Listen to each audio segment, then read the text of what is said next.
Jadi sebenarnya memang sejak semula Allah itu tidak mengharapkan perceraian. Namun, ya itu tadi, itu adalah sebuah kelonggaran daripada kamu hidup berzina, ya mending kamu menikah. Karena di dalam Alkitab, ya, di dalam hukum Tauratnya Musa, dilarang berzina, bukan dilarang menikah. Ini by dalil ya, by dalil. Karena ada dalilnya di Alkitab. Sebaiknya memang salibat atau hidup seorang diri menjanda atau menduda. Namun kalau kamu gatel, nggak tahan, ngegremet-gremet, ya lebih baik menikah lah daripada berzina. Gitu. Katanya hukumnya tetap berzina kalau menikah. Nggak ada Kan hukumnya. suami istri nih kak, suami istri, dan salah satunya itu selingkuh. Jadi akhirnya mereka kan berpisah nih, Ini bercerai. pertanyaan kamu nggak cocok. Yang mana nih? Ganti lagi kasusnya. Jangan ganti kasus dong. Pertanyaan Enggak, sesuai jawab. intinya gitu kak, intinya gini, Iya.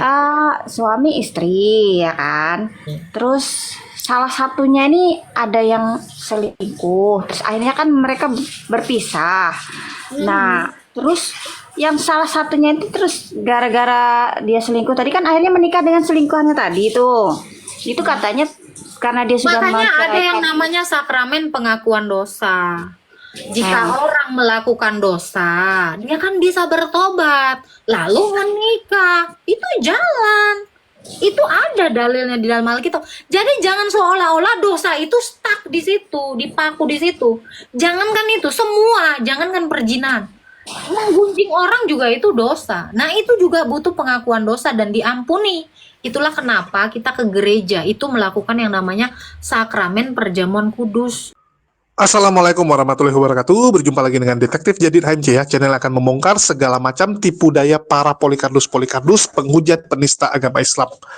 Kita tahu salah satu jualan yang paling sering dijual oleh para misionaris kepada saudari-saudari muslimah kita adalah bahwa di Kristen tidak ada cerai. Di Kristen mantap, nggak ada cerai-cerai seperti di Islam. Ya, ini yang selalu mereka jual. Terus dia bilang, di Islam itu istri bisa dipukulin. Di Kristen nggak boleh. Nggak boleh seperti itu, kan gitu. Dan terbukti, jualan itu lumayan laku. Banyak saudari-saudari kita yang tertipu, terkecoh. Mereka lupa bahwa memang tidak boleh cerai menurut hukumnya. Tetapi realitanya banyak sekali orang-orang Kristen yang cerai. Silakan dicek di pengadilan negeri ya, berapa banyak angka perceraian dari teman-teman kita Kristen. Itu yang pertama. Terus yang kedua, iya memang nggak boleh cerai. Tapi bagaimana nasib kamu kalau kamu dipukulin? Bagaimana nasibmu kalau kamu dijahatin? Kan begitu. Tetap nggak cerai. Nggak mikir apa pakai otak. Jadi sekali lagi, nggak ada satupun orang yang pingin cerai. Tetapi perceraian adalah jalan keluar terakhir, adalah solusi terakhir, adalah pintu darurat yang Allah berikan supaya kamu apa? Bisa bahagia. Ini yang teman-teman harus tahu. Ini kadang-kadang wanita-wanita muslim kita, muslimah kita nih apa ya, terlalu gampang ditipu oleh para polikardus. Hanya karena mereka bilang, iya mantap nih lo nggak ada cerai begini-begini. Banyak yang terkecoh teman-teman. Kita lihat bagaimana polikardus, murtadin-murtadin itu selalu promo tentang pernikahan. Saya ingat sekali ya, Fatimah Sedekah itu berkali-kali membahas tema pernikahan. Begitu juga dengan misionaris-misionaris yang ada di lapangan. Bahkan dulu teman-teman, saat saya masih di sebelah, ini salah satu yang sering saya jual juga. Apalagi kalau saya lihat ada wanita muslimah yang suaminya Bang Toib, nggak pulang-pulang gitu. Nggak jelas hidupnya gitu kan. Yang suaminya tipikal nggak kasih nafkah, udah tuh main pukul gitu. Selalu saya bilang, wah inilah agama Islam begini-begini gitu kan. Dan mereka bisa terkecoh. Karena yang mereka pakai perasaan. Mereka merasa, wah saya juga pengen dong ada suami yang nggak menceraikan saya gitu. Kalau di Islam ini diceraikan gitu. Dia nggak mikir gitu, nggak diceraikan tapi disiksa. Lebih milih mana? Nggak mikir apa? Ngapain bersama kalau nggak bahagia lagi teman-teman? Kita lihat banyak orang ya sampai hari tua tetap bersama padahal ngomong pun nggak pernah lagi gitu. Cuman jadi teman satu rumah doang. Teman satu kamar, satu tempat tidur. Tapi nggak pernah komunikasi lagi. Yang laki sibuk punya simpanan sana-sini, sibuk dengan temannya. Si perempuan juga sama, ikut arisan, ya jalan-jalan dengan temannya, nggak peduli lagi. Apa gunanya itu? Coba saya tanya, apa gunanya? Dan orang Kristen selalu membanggakan masalah tidak boleh cerai. Bahkan mereka selalu menggaungkan apa? Di kekristenan tidak boleh cerai, kecuali karena perzinahan. Itu pun cerai tidak boleh menikah lagi. Tidak boleh menikah lagi. Ya. Kita tanya Budar nih, kita tanya pendeta Kristen manapun, semua akan bilang gitu. Kecuali satu orang ternyata teman-teman. Saya nggak tahu ya, cuma satu ataukah teman-teman Agatha yang lain akan sama seperti Agatha. Tetapi Agatha dengan konsisten, dengan PD mengatakan, yes, Kristen boleh cerai kok, menurut dia ya. Saya nggak tahu teman-teman Kristen yang lain setuju atau tidak dengan ajaran Agatha, tapi Agatha mengajarkan orang Kristen boleh bercerai, walaupun pasangannya tidak selingkuh. Artinya, kalau pasangan kamu mukulin kamu, pasangan kamu jahatin kamu nggak tahan, kamu ngerasa nggak cocok, silakan cerai. Terus kalau kamu gatal, ya, karena nggak tahan sendirian, kamu boleh menikah lagi, walaupun pasanganmu masih hidup. Walaupun mantanmu itu masih ada ya, nggak ada apa-apa. Udah, nikah lagi aja. Daripada kamu berzina, mending nikah lagi. Wih, keren sekali pengajaran Agatha. Pengajaran yang berbeda, out of the box. Beda dengan kekristenan pada umumnya. Mantap ya. Dan ini terjadi gara-gara Agatha melihat background-nya gitu kan. Ini kan karena background-nya. Kita tahu background Agatha tuh, dia adalah janda. Kalau dia bilang nggak boleh kawin lagi, sementara dia sekarang punya pacar. Kan nggak mungkin dia nggak nikah dengan pacarnya gitu. Nggak mungkin hanya pacaran terus. Dia pasti pingin menikah. Dia pasti pingin disahkan juga sama pacarnya sekarang. Jadi ini cukup menghebohkan pengajaran Agatha, dan saya harap ini bantu diviralkan teman-teman. Sekali lagi ya, saya mohon ini bantu diviralkan supaya orang-orang Kristen tahu bahwa pengajaran Agatha ini berbeda dengan Kristen yang lain. Ini kalau nggak dibantu viralkan, nggak ngerti lagi saya ya. Kadang-kadang minta tolong untuk share-share ke WA, share-share ke sosmed aja kok. Kayak apa ya, kayak susah banget saya sekarang. Udahlah, nggak ngerti juga. Oke, kita dengarkan dulu. Masing sendiri gitu. Namun, mengingat bahaya dosa percabulan, aduh ini mudah-mudahan nggak kena ya. Ya, lebih baik dia menikah daripada binasa dalam dosa. Ini ayatnya ada di 1 Korintus 7 ayat 9. Jadi ini ada kelonggaran yang diberikan kepada kita oleh Tuhan karena mengingat bahayanya dosa tadi. Gitu. Jadi karena manusia ini kan sudah jatuh ya. Sudah kodratnya itu, moralnya itu jatuh akibat dosa ini. Jadi sebenarnya memang sejak semula Allah itu tidak mengharapkan perceraian. Namun, ya itu tadi, itu adalah sebuah kelonggaran. Daripada kamu hidup berzina, ya mending kamu menikah. Karena di dalam Alkitab, ya, di dalam hukum Tauratnya Musa, dilarang berzina, bukan dilarang menikah. Ini by dalil ya, by dalil. Karena ada dalilnya di Alkitab. Sebaiknya memang selibat atau hidup seorang diri, menjanda atau menduda. Namun kalau kamu gatel, nggak tahan, ngegremet-gremet, ya lebih baik menikah lah daripada berzina. Gitu. Katanya hukumnya tetap berzina kalau menikah. Nggak ada hukumnya. Kan suami istri nih Kak, suami istri, dan salah satunya itu selingkuh. Jadi akhirnya mereka kan berpisah nih, bercerai. Pertanyaan kamu nggak cocok. Yang mana nih? Nanti lagi kasusnya. Jangan ganti kasus dong. Pertanyaan sesuai jawab. Intinya gitu Kak, intinya gini. Iya. Suami istri ya kan. Terus salah satunya ini ada yang selingkuh. Terus akhirnya kan mereka berpisah. Nah, terus yang salah satunya itu terus gara-gara dia selingkuh tadi kan akhirnya menikah dengan selingkuhannya tadi itu. Itu katanya karena dia sudah Makanya ada yang namanya sakramen pengakuan dosa. Jika orang melakukan dosa, dia kan bisa bertobat, lalu menikah. Itu jalan. Itu ada dalilnya di dalam Alkitab. Jadi jangan seolah-olah dosa itu stuck di situ, dipaku di situ. Jangankan itu, semua, jangankan perzinahan. Menggunjing orang juga itu dosa. Nah, itu juga butuh pengakuan dosa dan diampuni. Itulah kenapa kita ke gereja itu melakukan yang namanya sakramen perjamuan kudus. Jadi kalau kamu berzina, dosa perzinahanmu ini kamu sampaikan kepada imam, di situ dia mengakui dosanya dan ekaristi, dosanya sudah diampuni saat itu, dan dia boleh melangsungkan perkawinan.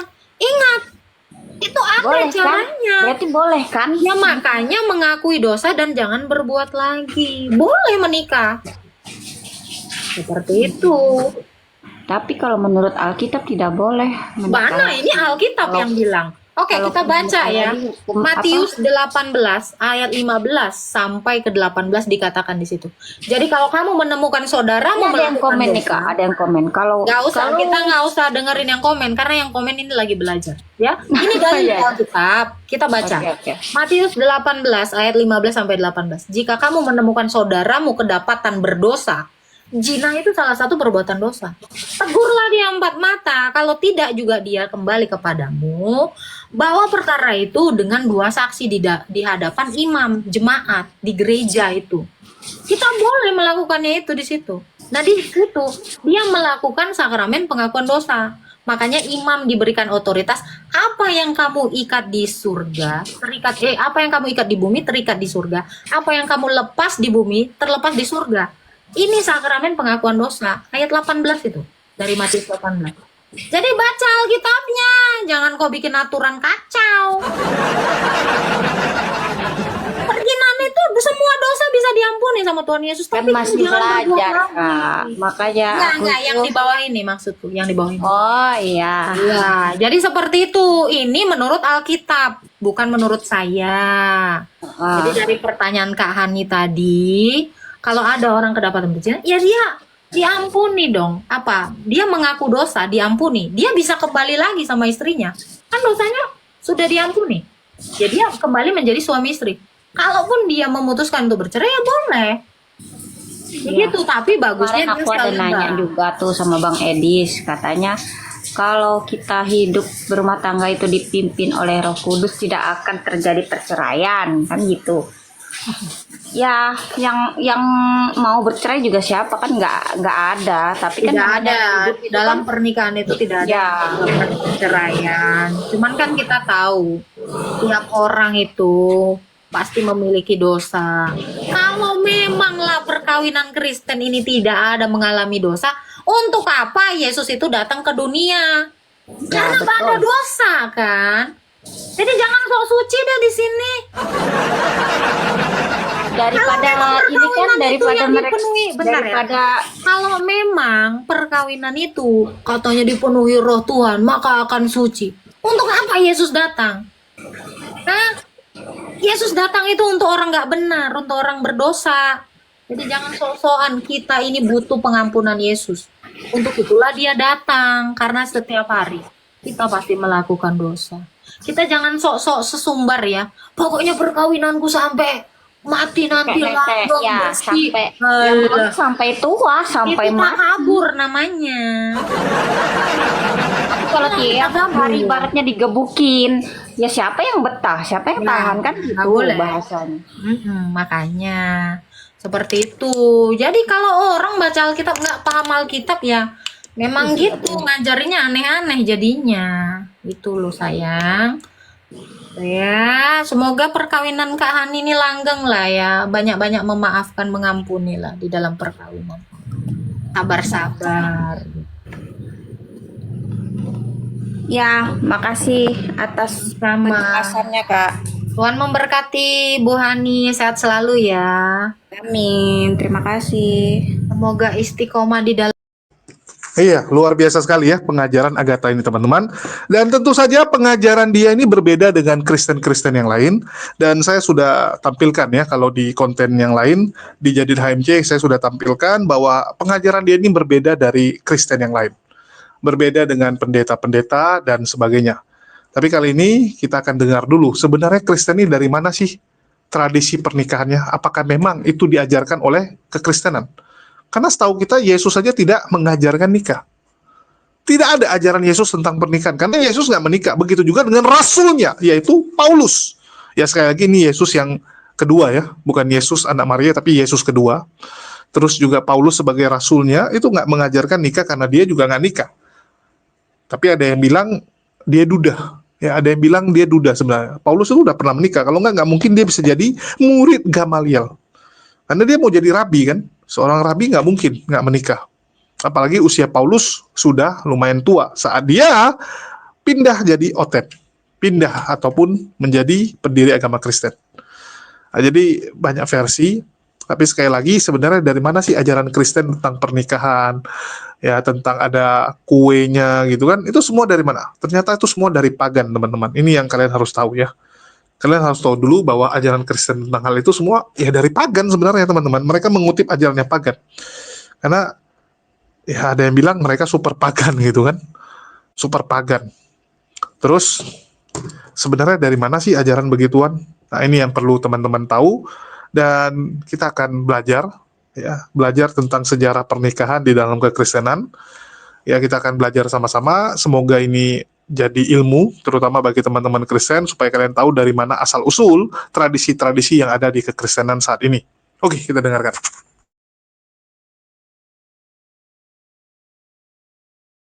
Atau kitab maju ke depan per hari mempunyai traktat tentang baptis bayi, baptism of newborn children, baptis untuk bayi yang baru lahir. Dar, lagi-lagi orang-orang pagan lebih dulu menggunakan baptis gitu. Di mana ini dilakukan dengan mensucikan mereka dari kecacatan-kecacatan yang didapatkan dari rahim. Waduh, gitu. Jadi rahim itu berdosa sehingga dibersihkan dengan air dengan cara apa? Baptis. Baptis pagan. Terutama mantep dat. Baptis ya, baptis mantep banget. Pernikahan Ini- bang, pernikahan kudus di Kristen dong.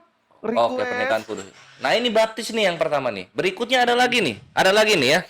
Jadi kita udah nggak bahas kota-kota, langsung vital imannya gua suntik anjir. Nah, berikutnya setelah baptis itu nyomot dari pagan, malah dia sibuk-sibuk Islam di fitnah ke Petra gitu kan. Ini baptis lu dulu beresin gitu. Kenapa bukan dari Yahudi, malah dari pagan Yunani gitu. Nah, berikutnya soal perkawinan. Aduh, anjir di laptop bre datanya bre. Ada sih di sini, tapi agak ribet gua ngeluarin ya. Oke. Tunggu ya. Anjing apa lagi nama pernikahan? Oke, ini kita buktikan ya teman-teman. Siapa sih sebenarnya yang mengadopsi pagan-pagan? Aku nyambung Bang Kores. Ya kalau kita berbicara tentang baptis, coba buka dari Kejadian sampai Melaikhi. Nabi mana sih? Raja-raja mana yang melakukan pembaptisan untuk pensucian? Setelah kita cross check itu tidak ada.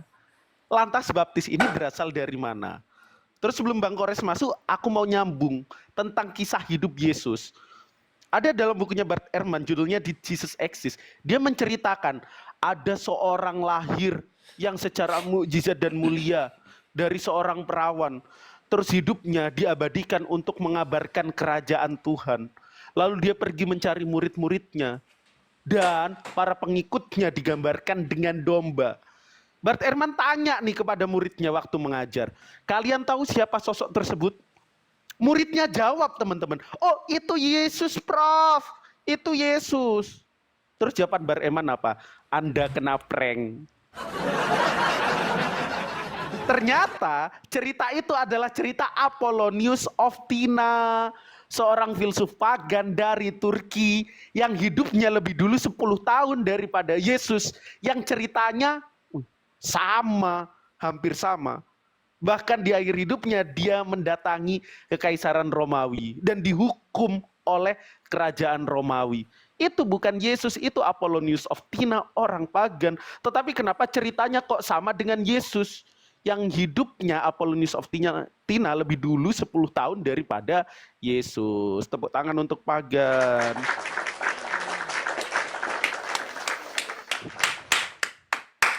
Nah, ini Udah, udah ketemu udah. nih ya. Oke. Request lu kan soal perkawinan. Nah, di sini berikutnya, jadi Petra itu cuma receh-receh yang patah gitu. Nah, tadi udah gua bahas ya baptis. Pure fakta itu pagan duluan baru Kristen. Nah, berikutnya sekarang yang kita rontokin lagi mengenai imannya Huta Juru ini adalah perkawinan tidak boleh bercerai ya. Perkawinan tidak boleh bercerai adalah salah satu yang sering dibangga-banggakan oleh Kristen.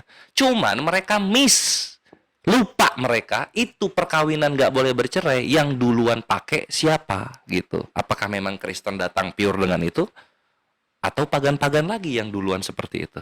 Kita lihat datanya dari sini. Perkataan seorang pendeta yang mempelajari sejarah perkawinan dan dia juga seorang pastor di Katolik Roma, yaitu Pastor Gregory Elder gitu ya. Jadi kalau kalian tap di sini kalian akan tahu. Nah ini ya. Ini yang ngomong Gregory Elder. Kita buka dulu datanya. Nah, dia adalah seorang penduduk di distrik Redlands, seorang profesor di ilmu sejarah dan juga kemanusiaan di kampus Lembah Moreno, dan seorang Jedar. pendeta Roman Katolik Roma. Nah, apa yang dia katakan ya? Nah, jadi ini kita langsung singkat aja ke bentuk pernikahan ketiga dari Roma. Bentuk pernikahan ketiga dari Roma itu disebutnya adalah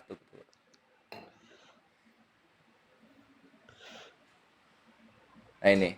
Bentuk pernikahan ketiga yang sangat-sangat mirip dengan perkawinan kita or own itu atau perkawinannya orang-orang Kristen itu diambil dari kelas-kelas patrisian ke atas. Jadi bangsawannya Roma. Ini adalah pernikahan convareatio. Convareatio. Nah, jadi nama perkawinannya Roma itu.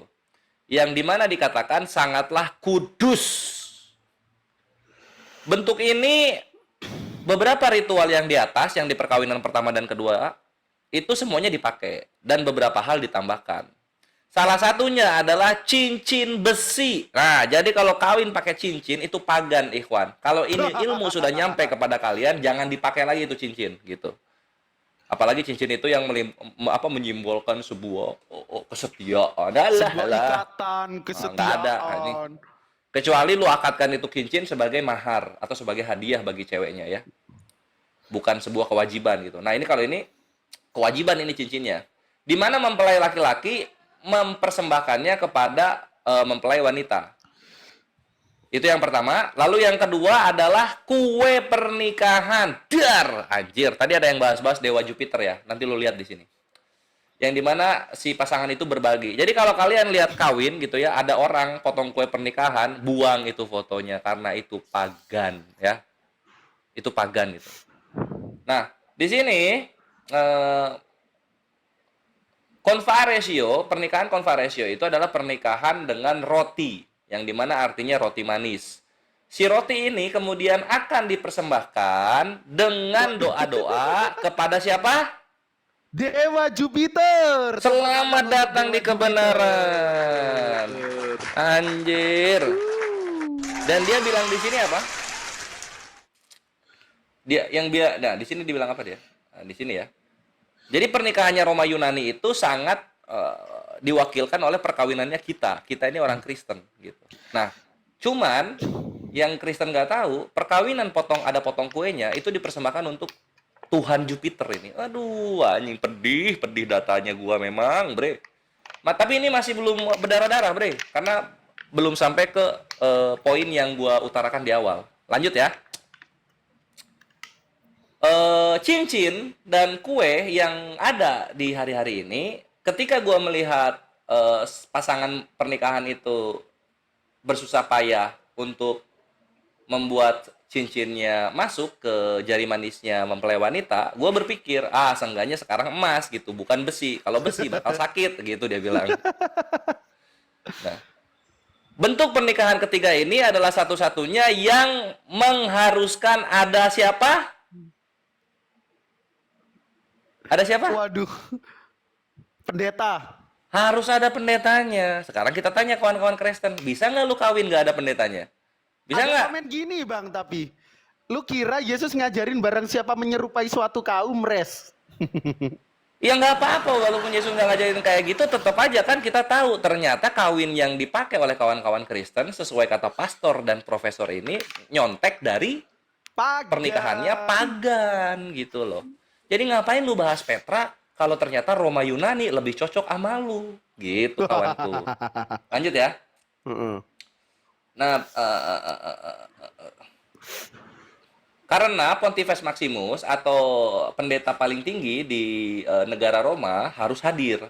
Dialah yang melaksanakan pernikahan dan istrinya juga harus hadir.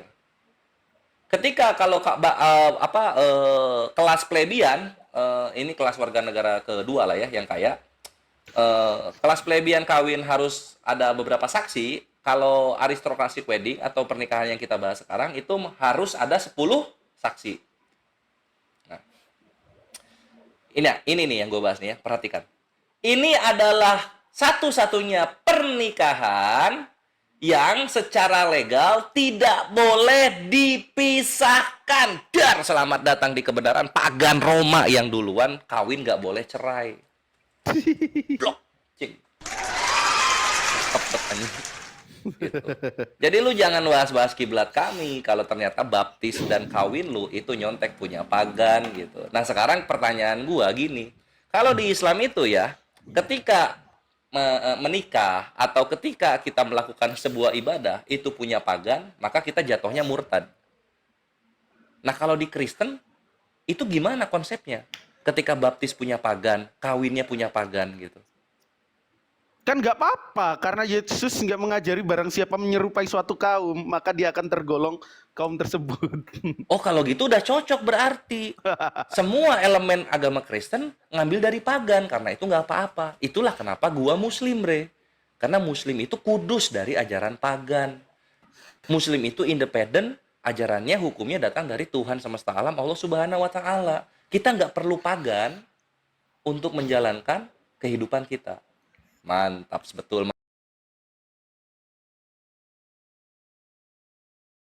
Dan sekali lagi, pengajaran Agatha ini ya tentu saja tidak sesuai dengan kekristenan yang kita kenal ya. Tetapi siapa yang benar, ya biarkanlah mereka berantem gitu.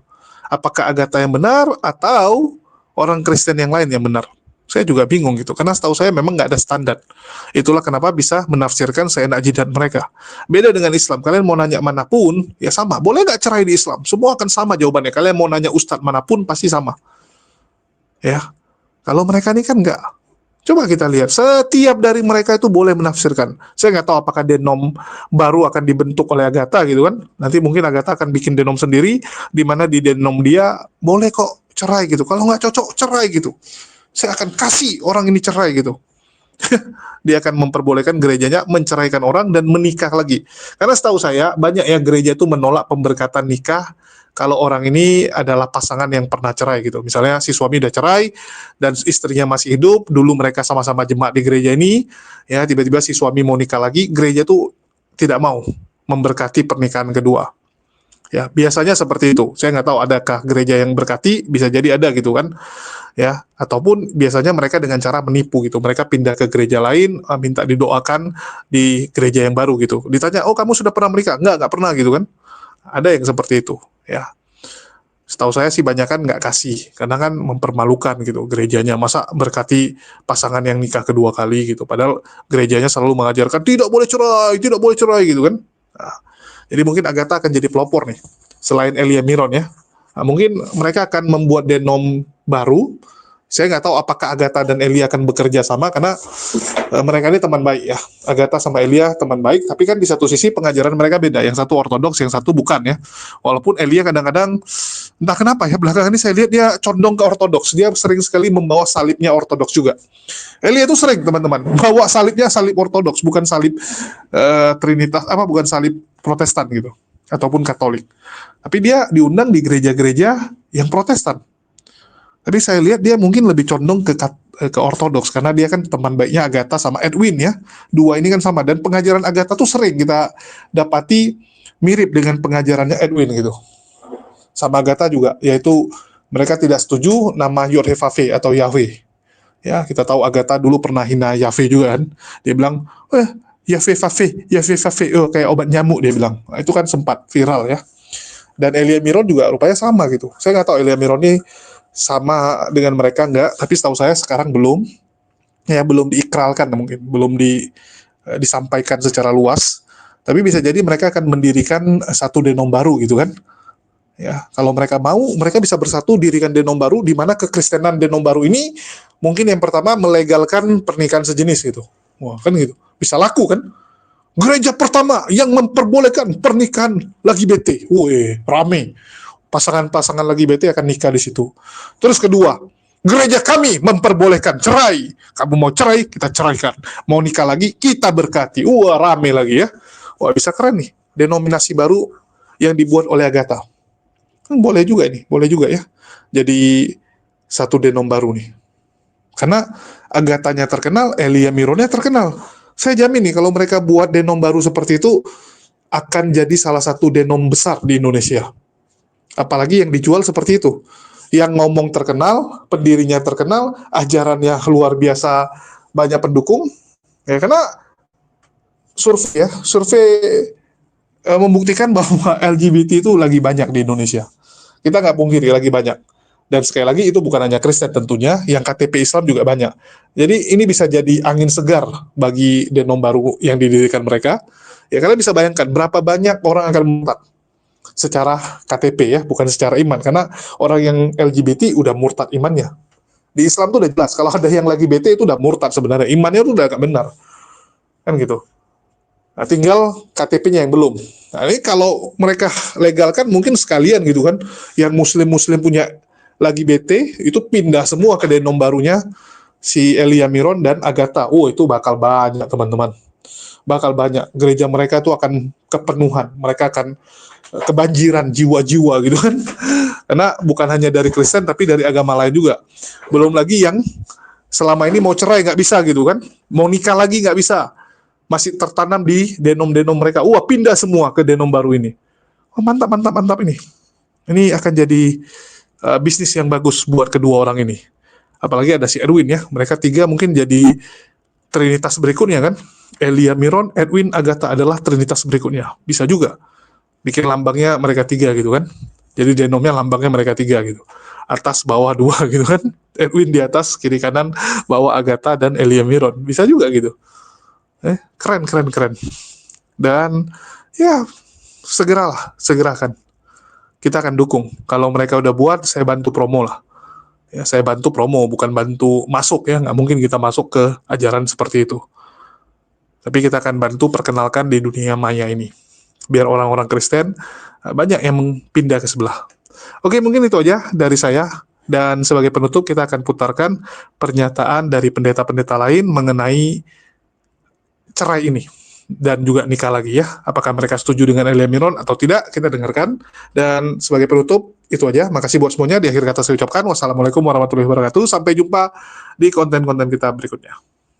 Saya mau bertanya, apakah seorang bercerai bukan karena zina dan dia kawin lagi, dan keduanya tetap beriman kepada Tuhan Yesus, apakah dosa mereka bisa diampuni?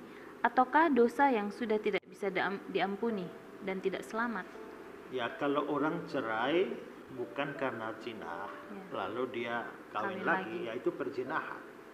Ya, kecuali karena zina, menurut Matius 5:32, Matius 19 ayat 9, ada kata-kata kecuali karena zina. Tapi kalau bukan karena pasangannya berzina, ya misalnya tidak cocok lah, sudah tidak cocok lagi, sudah tidak cinta, lalu mereka cerai, tidak boleh kawin lagi. Ya, kawin lagi itu adalah perzinahan. Nah, lalu saudara bertanya, apakah dosa mereka bisa diampuni atau sudah tidak bisa diampuni? Dosa yang tidak bisa diampuni itu hanya dosa hujat terhadap Roh Kudus, Matius 12. Ya, selain itu semua dosa bisa diampuni. Jadi mestinya ya, kalau saudara sudah cerai, saudara nggak boleh nikah. Tapi kalau saudara nikah, itu kan dosa perzinahan. Ya. Nah, kalau sekarang sudah tahu dosa, mau gimana lagi? Cerai lagi. Ya. Dosa lagi. Ya saran saya ya datanglah pada Tuhan, mengakui bahwa itu dosa dan memohon pengampunan, dan supaya Tuhan mengampuni keluargamu dan akhirnya bisa memberkati keluargamu sehingga kamu tidak tetap berada di dalam perzinahan. Ya, itu bukan dosa yang tak terampuni. Hanya hujat terhadap Roh Kuduslah yang merupakan dosa yang tidak dapat diampuni. Oke. Kata firman Tuhan, kalau kita sampai bercerai, kita nggak boleh nikah lagi. Nah, siap nggak? Karena ada yang masih muda, karena suaminya KDRT, dia tanya sama saya, boleh nggak saya ceraikan suami saya? Saya bilang, Kalau kamu mau ceraikan suamimu, firman Tuhan katakan tidak boleh nikah lagi. Kamu sanggup nggak? Kecuali satu kali nanti suamimu dipanggil Tuhan, kamu sudah boleh nikah lagi. 1 Korintus 7 ayat 10 berkata gini, kepada orang-orang yang telah kawin, bukan aku, tetapi Tuhan perintahkan, supaya seorang istri tidak boleh menceraikan suaminya. Ayat 11, dan jikalau ia bercerai, ia harus tetap hidup tanpa suami atau berdamai dengan suaminya. Dan seorang suami tidak boleh menceraikan istrinya. Markus 10 ayat 12. Dan jika si istri menceraikan suaminya dan kawin dengan laki-laki lain, ia berbuat zina. Ada istri yang tidak dinafkahi sama suaminya, ditinggal, selingkuh, anak sudah 3. Mereka akhirnya pisah, sang istri bekerja menafkahi diri sendiri dan anak-anaknya. Berpisah sudah cukup lama. Lalu dia tanya sama saya, apakah saya boleh menikah lagi? Saya tanya, apakah suamimu masih hidup? Kalau masih hidup, tidak boleh nikah lagi, kata firman Tuhan. Tentu sebagai manusia Anda punya kehendak bebas. Saya sebagai hamba Tuhan tidak bisa melarang, tapi hanya bisa menasehati sesuai firman Tuhan. Sekali lagi keputusan di tangan Anda. Tapi kalau mau ikuti kebenaran, kalau sampai cerai tidak boleh nikah lagi sampai pasangan dipanggil Tuhan. 1 Korintus 7 ayat 39 berkata gini, istri terikat selama suaminya hidup. Kalau suaminya telah meninggal, ia bebas untuk kawin dengan siapa saja yang dikehendakinya asal orang itu adalah seorang yang percaya. Jadi kalau misalnya kita nikah, kita tidak boleh cerai, itu satu. Yang kedua, kalau misalnya kita berpisah sementara karena alasan tadi, dipukuli, menderita sekali, kesehatan jiwa anak terancam, lalu memutuskan untuk berpisah sementara, diizinkan tapi tidak boleh bercerai. Yang ketiga, kalau sampai memutuskan untuk bercerai, tidak boleh nikah lagi sampai pasangan dipanggil Tuhan. Kita harus ngerti kebenaran firman. Banyak orang bikin alasan untuk membenarkan tindakannya sendiri. Tapi kalau saya cenderung balik lagi ke firman Tuhan aja. Kita bisa bikin sejuta alasan dan angkat ayat ini dan itu untuk membenarkan tindakan kita. Tapi kalau kita mau benar di hadapan Tuhan, kita cukup ikuti firman Tuhan aja.